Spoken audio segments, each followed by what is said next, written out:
Could Ryback actually be headed to AEW? Well, for those who love AEW and want to see more roster additions, you might want to watch till the end. You have arrived at your destination.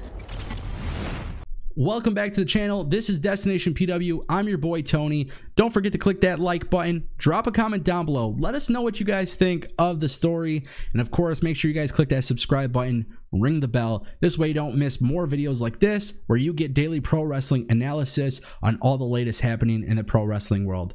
All right, guys. Ryback heading to AEW. A lot of people want to know what's going on because for months, the idea of Ryback stepping inside the ring yet again for the AEW brand, well, it's picking up some steam. And this actually could be a good thing for AEW, but I do have some negative opinions as well. So I'm going to break down what I think for the good and what I think for the bad. And I want to know what you guys think as well. So don't forget to use that comment section down below because I'm excited to hear what you guys think. I've seen a lot of talk on social media, and it sounds like people are 50-50. Now, here's the thing. Ryback has been very supportive of AEW and the brand and the movement that they are starting. And because of his outgoing vocal support, many people are starting to think that he could be teasing a debut for AEW. Now, the rumor is essentially this.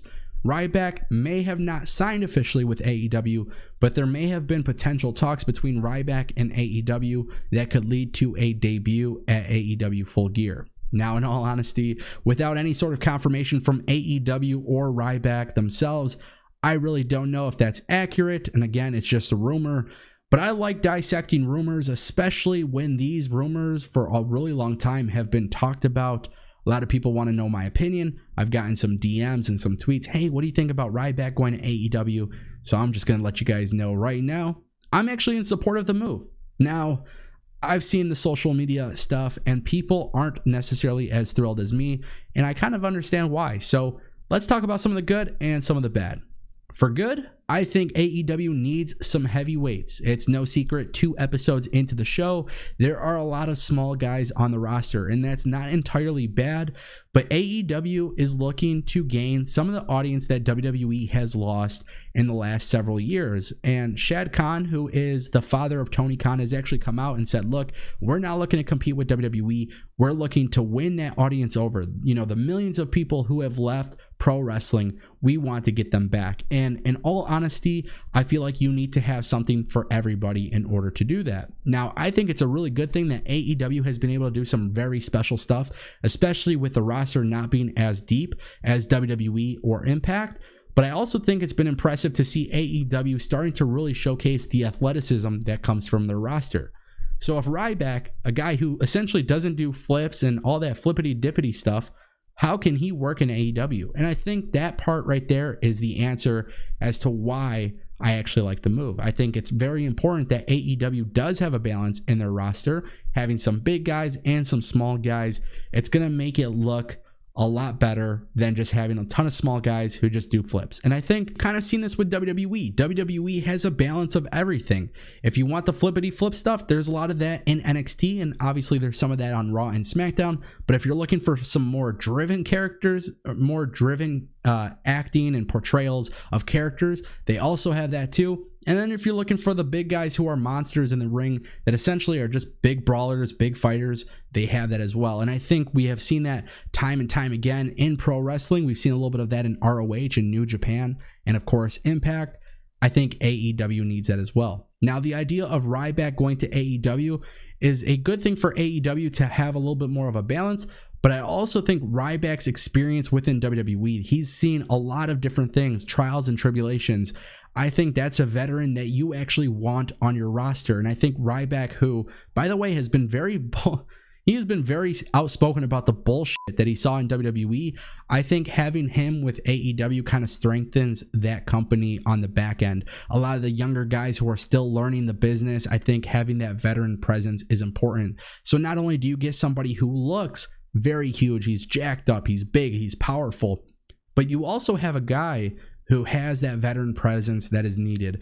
It's kind of like basketball. If you guys watch basketball, the Pistons signed Joe Johnson, and I don't want to get off topic, but the idea of bringing in Joe Johnson is a guy who could still play and is still a veteran. He's not going to be the star player of the team, but he's going to be a great asset. Now, if you guys watch basketball, that's going to make sense to you. And hopefully it makes sense when you look at AEW and what they need on their roster. Having a guy like Ryback work matches, with guys like Jungle Boy and Luchasaurus and all these other people, it's going to help AEW. And especially if you're familiar with WWE and you're familiar with Ryback, if you were somebody who watched WWE at the time that Ryback was there, I'm not saying he's like a big household name or anything, but if you're flipping the channels and you see a guy who looks like that going against a whole bunch of small guys, you might be interested. And I think that's going to help AEW pretty significantly. Now, I gotta be honest with you guys, there is that negative talk online about Ryback, who's just another former disgruntled employee of WWE who's leaving WWE for another company. Now, Ryback he's been nowhere in the past few years. He's been doing some really good stuff with YouTube and social media, which congratulations to him. I think that's great. And I think if you add that element as well, I think AEW benefits that because they benefit from that because of their huge social media push. So I think it makes sense. But nobody wants to see disgruntled WWE guys show up in AEW and make promos and cut these promos about their bad experience within WWE. This is something that Impact did a lot with. And most notably, one that comes to my mind is when Aaron Stevens, also known as Damian Sandow, when he debuted for Impact, he cut the promo on WWE, and a lot of people just didn't like that. It just sounds very uncreative and unoriginal, and a lot of people want to see what these guys can do. And Ryback was actually one of those guys, in all honesty. He had a lot of promise in WWE, but they just never fully went through with it. I'm excited to see what actually happens here. Like I said, you need to have a little bit of balance within the size and the characters that you have. AEW is set to debut Wardlow, who is an independent talent, who is also a very big, talented, strong, muscular guy. And I think if you add him to the roster, maybe you could start building some stories between two tough guys on that roster. I think it could be pretty cool. But like I said, that veteran presence is important. But yeah, we don't want to see any sort of, we don't want to see some disgruntled WWE guy leave WWE, not come into any other wrestling company, and the time that he finally does come back, his first promo is, shooting the shit about WWE. Like, that's one thing I just simply don't want to see. And I don't think AEW is going to do that every single time.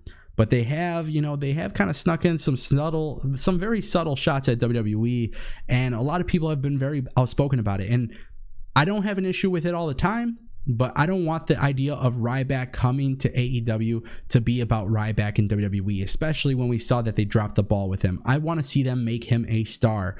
And I think the idea here that I'm going with is very similar to what we've seen with Shawn Spears, which, as you guys know, another guy in WWE who never really got a shot, but now he's starting to show that there is so much more depth to his in-ring persona. And I think that's why Shawn Spears is really starting to connect with the crowd.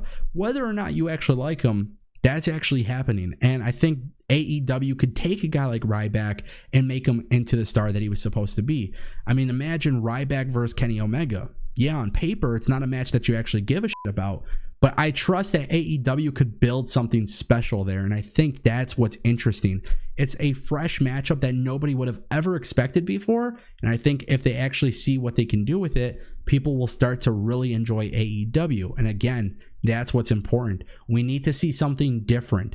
I personally said on the post show last week when we were live on YouTube, I said Shawn Spears, Jon Moxley was a WWE match. AEW needs to stay away from that. Adding Ryback into the mix, I feel like you can do that. But of course, like I said, I don't want to see a disgruntled guy go into AEW and talk shit about WWE. It's just not gonna flow with me. I don't personally like that. I don't think it's gonna work very well in their favor. But ultimately, I want to see what they do. I really want to see what they can do, because I think that's what's gonna make AEW stand out. Now, the idea of Ryback signing with AEW, people are saying it could happen by Full Gear. I want to know how that's going to work. I don't know where I would necessarily place him on the card, and that's my only fear with Ryback, because the show is just so brand new. They're still so early on the television.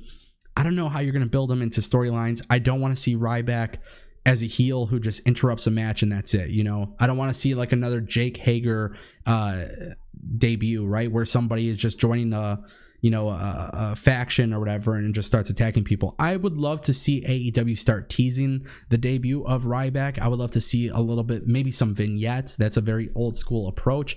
Ultimately, it's going to be really cool to see though. And I think AEW has something special if they do in fact sign him. and I'm excited. You know, I'm not saying Ryback is the most skilled person in the ring. I'm not saying he's the most, you know, innovative wrestler. I'm not saying he is the greatest talker on the mic. But what I'm saying is there is something about his presence that could be used on AEW, and it could be very important. And honestly, one of the things I want to see, and whether or not you guys agree, it's up to you. You gotta let me know in the comment section. But we have seen Joey Janela get pretty damn crazy in the ring. I don't know what it is about the idea of somebody like Ryback versus Joey Janela, but the idea of Joey Janela taking an ass beating from Ryback and being able to sell it and tell a story, you know, a guy who has tons of heart and going through all the bullshit of a match, I think it could be really cool. So I want to know what you guys say in the comment section down below. Right here on DPW, we're dropping more news videos this week. Lots of cool stuff. It's your boy Tony, and I will see you guys next time. And don't forget to follow me on Twitter at Tango with Tango. Thanks for watching, guys. See you.